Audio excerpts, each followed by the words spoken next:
जिले की सबसे ताकतवर महिला अफसर के साथ ऐसा क्या हुआ जो किसी ने सोचा भी नहीं था। आज हम आपको दिखाएंगे वो सड़क का वो खौफनाक वाकया जब एक इंस्पेक्टर ने सीधे डीएम रिवा शर्मा को थप्पड़ मार दिया। लेकिन क्या आप जानना चाहते हैं कि इसके बाद क्या हुआ? क्या सिस्टम ने अपनी ताकत दिखाई या भ्रष्ट ताकतें जीत गईं? क्या गरीब की हिम्मत और सच्चाई की आवाज आखिरकार न्याय दिला पाई? यह सिर्फ एक झगड़ा नहीं है, यह पूरे जिले के कानून और इंसाफ की असली परीक्षा है। वीडियो के अंत तक बने रहिए, क्योंकि आप नहीं चाहते कि यह सच्चाई का पल आपसे छूट जाए। सुबह की हल्की धूप में जब परिंदों की चहचहाहट अभी ताजा थी, जिले की सबसे प्रभावशाली अधिकारी डीएम रिवा शर्मा अपनी स्कूटी पर ऑफिस की ओर बढ़ रही थीं। उनकी काली साड़ी हवा में लहर रही थी और लंबा कद उनकी शख्सियत में एक अद्भुत प्रभुत्व जोड़ रहा था। काले कपड़ों में उनकी आंखों में एक तेज चमक थी, जैसे कोई तूफान आने ही वाला हो। फिर भी इस समय वह बिल्कुल एक साधारण महिला की तरह दिखाई दे रही थीं। सादगी के बावजूद उनकी साड़ी की चौड़ी पट्टी कमर पर कसकर उनके आत्मविश्वास को बयां कर रही थी। रिवा अपने दिन भर की मीटिंग्स के बारे में सोच रही थीं कि अचानक स्कूटी का टायर पंक्चर हो गया। उनकी भौहें तानी गईं और दिल में हल्की बेचैनी हुई, मगर चेहरे पर वही आत्मनियंत्रण और स्थिरता बनी रही। आसपास देखा तो एक वृद्ध आदमी सड़क पर खड़ा चाय पी रहा था। भाई, यहाँ नजदीक कोई टायर की दुकान है? उन्होंने धीरे से पूछा। आदमी ने मुस्कुराते हुए इशारा किया। जी मैडम, बस 40 मीटर आगे इवान सिंह की दुकान है, बढ़िया काम करते हैं। रिवा ने धन्यवाद कहा और स्कूटी धकेलते हुए दुकान की ओर बढ़ी। दुकान छोटी थी, टायर और औजार बिखरे हुए थे और हवा में रबर की गंध थी। इवान सिंह 42 साल के करीब, एक मेहनती और पतले कद के आदमी तुरंत स्कूटी के पास आए। हाथों पर तेल और मिट्टी लगी थी, चेहरा मेहनत की लकीरों से भरा था। भाई, जल्दी ठीक कर दें, समय बहुत कम है, रिवा ने कहा। उनकी आवाज में कोमलता थी, मगर आदेश का असर भी था। इवान ने तुरंत काम शुरू किया। कोई दिक्कत नहीं मैडम, 10 मिनट में तैयार हो जाएगा। रिवा पास की बेंच पर बैठकर फोन चेक करने लगी, लेकिन मन अभी भी ऑफिस के काम में था।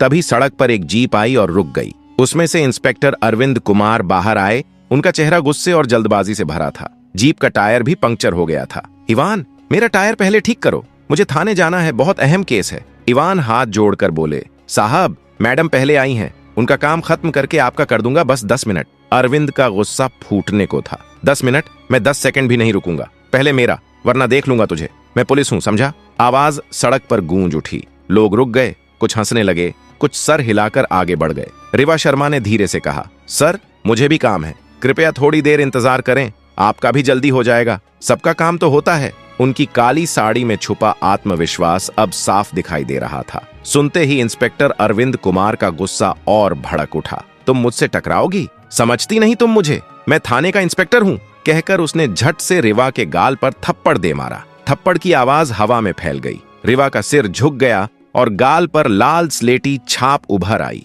वह दर्द का एहसास कर रही थी, पर गिरने का नाम नहीं ले रही थी। आंखों में नम थी, मगर आत्म संयम बना रहा। मौके पर खड़े लोग चुप थे, किसी ने आगे बढ़कर कुछ कहा नहीं। पुलिस का डर कर रहा था। वहीं पास खड़े इवान सिंह की आंखों में चिंता थी। वह जानता था कि अब उसकी दुकान पर परेशानी आ सकती है। उसके सामने पत्नी और 2 छोटे बच्चे थे, जिनका सहारा यही काम था। उसने घबराहट में जल्दी से पंक्चर ठीक करना चालू रखा। हाथ कांप रहे थे, मगर उसने मेहनत जारी रखी ताकि और मुश्किलें न बढ़ें। टायर ठीक होते ही अरविंद बिना एक शब्द बोले अपनी जीप में बैठकर निकल गया। जब इवान ने साहस करके काम का खर्चा मांगा, 200 रुपये बने हैं, तो अरविंद ने उपेक्षा भरे लहजे में कहा कि वो पुलिस है और आगे बढ़ गया। यह सुनकर रिवा की आवाज में स्थिरता और गूंज आई। रुको, ये उसकी रोजी कमाने की जरूरत है, आप चाहे जो हो, काम हुआ तो मेहनताना दो। अरविंद ने लौटकर चेतावनी दी और गुस्से में इवान को थप्पड़ दे मारा।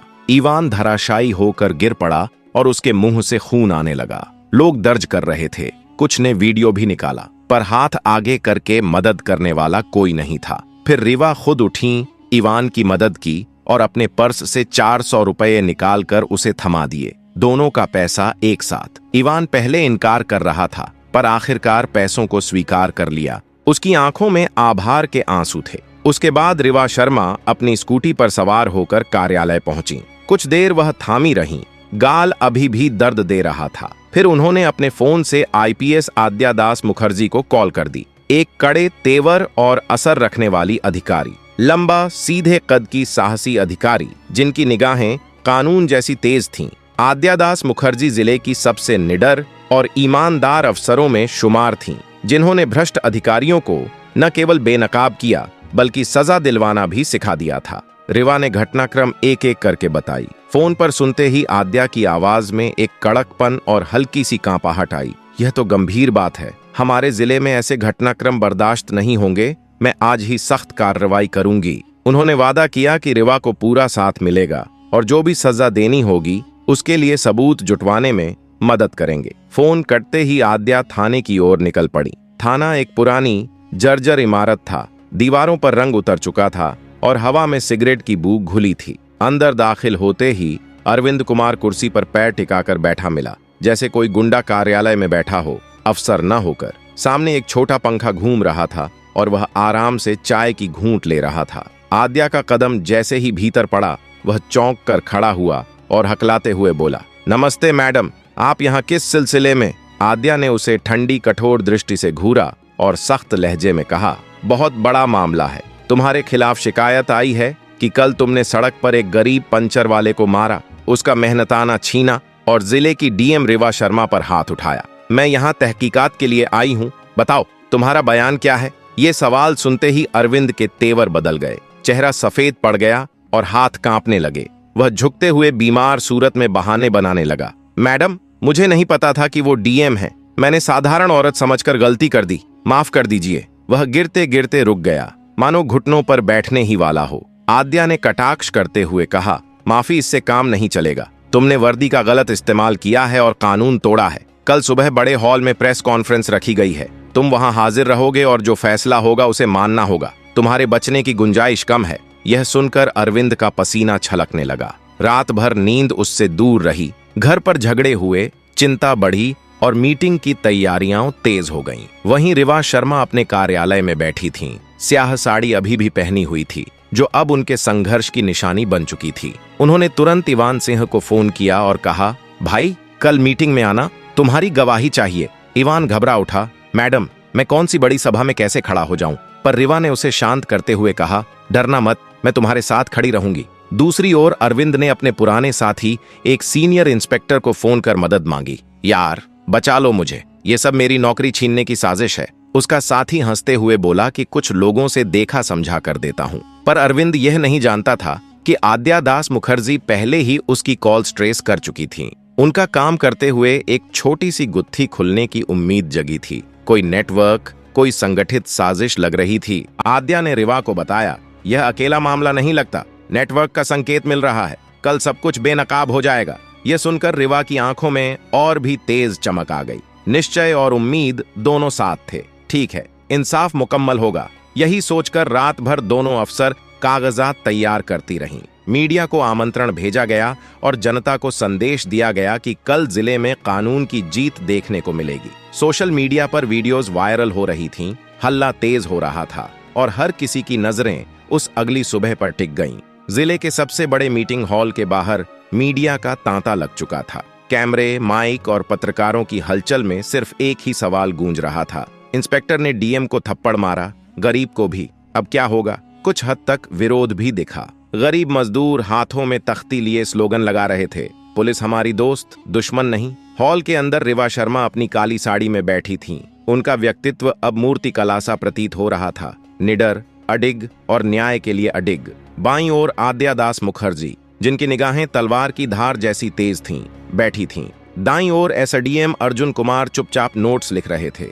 बजे दरवाजे की घंटी और दो पुलिस अधिकारियों के साथ अरविंद कुमार अंदर आया। उसका चेहरा पीला पड़ चुका था, आंखों के नीचे काले घेरे थे, हर कदम हकला रहा था। मीडिया के कैमरे उस पर टिक गए, फ्लैश चमकने लगे। रिवा ने माइक उठाया और हॉल में आवाज गूंजते हुए बोली, सभी को नमस्कार। कल का सड़क वाला वाकया सिर्फ एक अफसर या गरीब की कहानी नहीं है, यह पूरे निजाम की प्रतिष्ठा से जुड़ा मामला है। हम कानून की सुरक्षा के लिए खड़े हैं, न कि उसे तोड़ने के लिए। आज आप सभी के सामने गवाही और फैसला होगा, ताकि हर नागरिक को यह पता चले कि कानून सबके लिए बराबर है, चाहे वह गरीब हो या अफसर। तालियों की गूंज हॉल में फैल गई। हॉल झूम उठा। सबसे पहले इवान सिंह को बुलाया गया। कांपते हुए कदमों से वह माइक तक पहुंचा।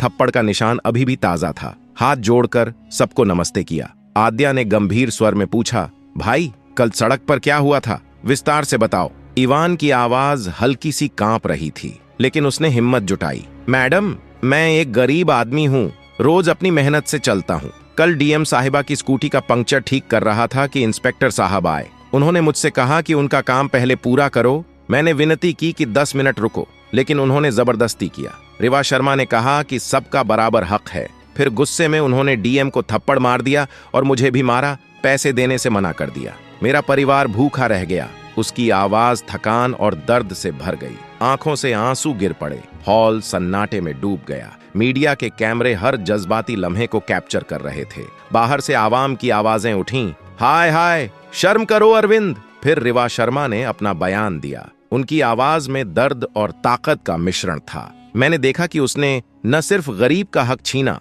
बल्कि कानून की अवहेलना भी की। अगर जिले का अफसर सड़क पर ऐसा कर सकता है, तो आम नागरिक का क्या होगा? हम सुरक्षा करने वाले हैं, अपराधी नहीं। ये घटना हमें एक सबक सिखाएगी और कानून की ताकत सबको दिखाएगी। तालियों की गड़गड़ाहट हॉल में गूंज उठी। वातावरण उत्साह और उम्मीद से भर गया। अब इंस्पेक्टर अरविंद कुमार की बारी थी। वह खड़ा हुआ, पसीने से भीगा माथा पोंछते हुए बोला, मैडम, मैं स्वीकार करता हूं कि गलती हुई, मगर जानबूझकर नहीं। तनाव और काम का दबाव था, कृपया माफ कर दें। उसकी बात पूरी होने से पहले ही आद्या दास मुखर्जी ने उसे रोक दिया।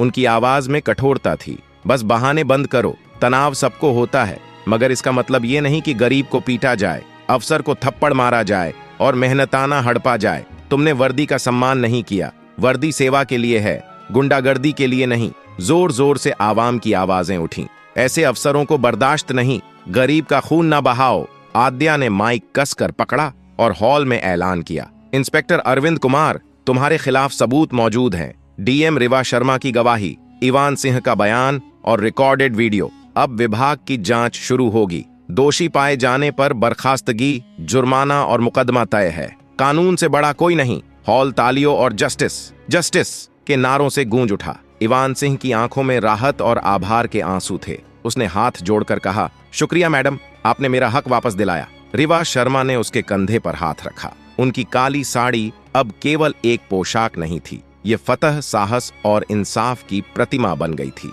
डरो मत भाई, कानून तुम्हारा साथी है, उन्होंने उसे भरोसा दिलाया। आद्या दास मुखर्जी ने पूरे हॉल की ओर देखा और जोर देकर कहा, यह संदेश हर घर तक पहुंचे, चाहे कितना बड़ा अफसर हो। कानून तोड़ेगा तो सजा भुगतेगा।